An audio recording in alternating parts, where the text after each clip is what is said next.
And we're starting with the return of a brekkie favourite. Yeah, for the last 6 weeks, Classic FM listeners have been enjoying their morning with a serving of classical music with a side of Dan Walker's classical banter. Let's take a look. He may have been a cat lover, John Lennon, but right now, it's dog time. It is 6:51, which means it's time for our favourite little feature, Dan Walker's Dog Walker on Classic FM. Hello to Jack, who is 7 years old, a huge Star Wars fan. Good on you, Jack. He also wants to mention that it's Darth Vader's birthday today. Well, I am your father. Not you, Jack. It is 12 minutes past 8, Classic FM breakfast, Dan Walker in the chair, and look at that. Wherever you are, it's time for the school run. Get in! The perfect send-off into a Monday morning. John Williams and the Raiders March from Indiana Jones. I feel like that needs a little noise at the end of that. A woohoo! He's having a nice time at Classic FM. I'm enjoying myself. Walker's with us now. How did this job come about, Dan? It's a strange old situation, Dermot, because you get offered various things at various points. And, you know, I'm busy. I've got stuff I'm doing at Channel 5 at the moment. Whole Channel 5 team are watching this, by the way. Hello to the Channel 5 team as well. They're very excited in the newsroom today. But Classic FM came along and they said, we'd love you to think about doing breakfast. And sometimes a job just feels right. Yeah. And I thought, that's too big an opportunity to say no to, because I would hate to be in a situation a few years down the line when I'm listening to someone else do it thinking, that would have been amazing to do. So I'm sat here today, very proud to be a Classic FM breakfast presenter. Oh, good. And Dad, I was just saying, you do look very refreshed. Yes. But you're not getting up at 3 o'clock a.m. every morning, are you now? No, exactly. When I used to do BBC Breakfast, you know what it's like. If the alarm goes off at 3, that's far too early. That's like a flight to Spain time, isn't it? Yeah. But I get up now about sort of 5:30, 5:45, which is, morning. Essentially a light. Early morning, but morning. Yeah, and I feel great, I feel refreshed, and I really enjoy. I think if you enjoy the job that you do, we're all privileged to do something that we love doing. I love talking to people, I love being on the radio and getting those messages back from people who are, whatever they're doing in the day, they're enjoying listening to that, or, they're enjoying watching this show now, and you are a bit of a part of what they're doing. Oh, Dan, when you were getting up at 3 o'clock in the morning, did you constantly feel like you had jet lag? By Wednesday, I was like full zombie mode. And also, you get really emotional, don't you? So by Wednesday, I was like, end of the show, you're like in the toilet just crying about, just anything sends you up. Yeah, someone says something nice about your trousers, you're like, oh, so kind of you. You had a little cry in the toilets? Well, not every day, but I think you just get. Don't build it up too much, Joe. Sorry. No, I think when you are sleep deprived, you get a little bit emotional. But I'm really enjoying it, and I know people. Whenever you do a job that involves being up in the morning, people are obsessed by what time you get up. But I fly out of bed in the morning because I love what I'm doing. There's something very special about a breakfast audience, whether it's on telly or, especially in radio, I think. Yeah, and I think I work in telly and in radio, but I love telly. But there is something, and you'll know this, there's something really intimate about a radio audience, and particularly at that time of day as well, because without beating around the bush, people are. Sometimes they're in their pants, they're in bed, they are the first person that you might hear in the morning, they're getting their kids ready for school, and there's something quite special about that relationship because you are sort of introducing the day to them and they are spending those first few minutes, those moments of the day, getting ready for whatever is to come.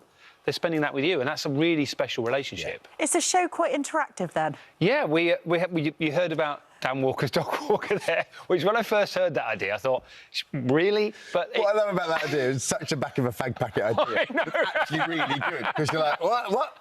Actually, no, it works pretty well. It does. So every day we get, so many people sending pictures of their dog, because lots of people walk their dog first thing in the morning.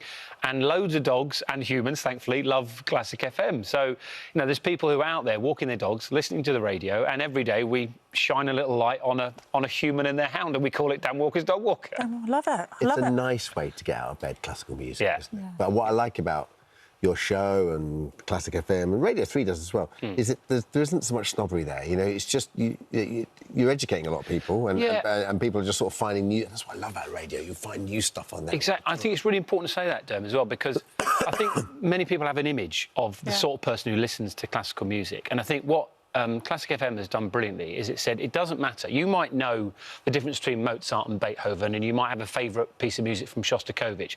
That's fine, but we're also trying to appeal to that person who would say, "Oh, I heard that on The Simpsons," or Yeah. "I've seen that film, I've seen that advert," and I think it's for all of us. And people say, "I don't know anything about Shakespeare," but we use Shakespearean phrases every single day, and it's the same with classical music. It's in our DNA. What gets you pumped? A bit of Vaughan Williams? Yeah, exactly. I love a bit of Vaughan Williams. Elgar, you sort of working out. What are you doing there? I don't know.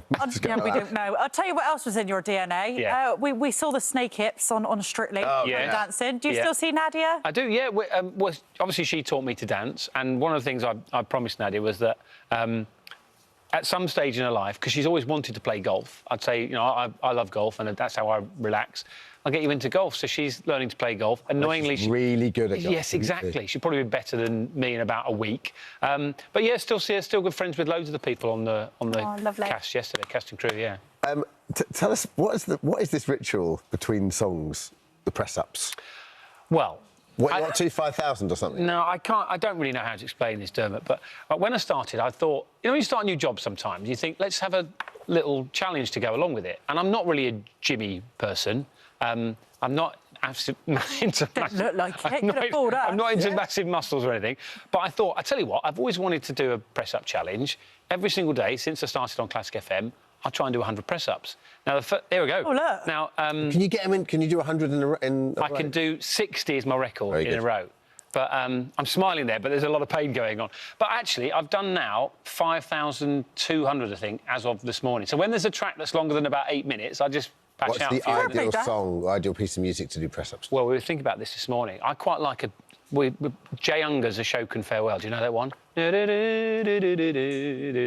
Slow. It's not really sort of, you know, let's pump those muscles music, but I like that. Just calm, controlled, and just, you know, with the rhythm of the music. What's the Egg Club all about? Yeah, come on, Dan. That's what we want to know, because I've got into this Egg Club. OK, so a few years ago on social media, it's another one of these stupid ideas, a bit like Dan Walker's Dog Walker, but it works. I just started judging people's eggs, and they'd send me their pictures of poached eggs, and I'd say, no, that's not an acceptable poached egg. And I started making these silly rules up, and at the peak of its powers, Josie, there were about 400 people sending me egg pictures over the course of a weekend. Even people coming up in the street and saying, this is my poached egg, what do you think? There's only, I think, 20 members of Egg Club.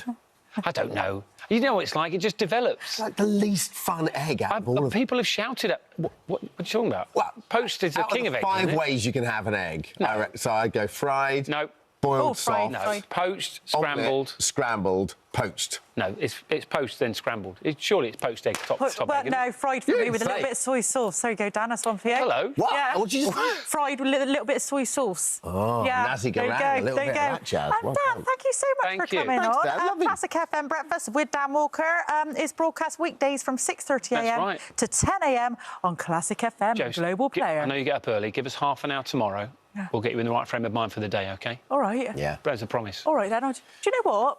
I'll take it. There you go. All right. Thanks. Thanks, Dan. Thank you very much.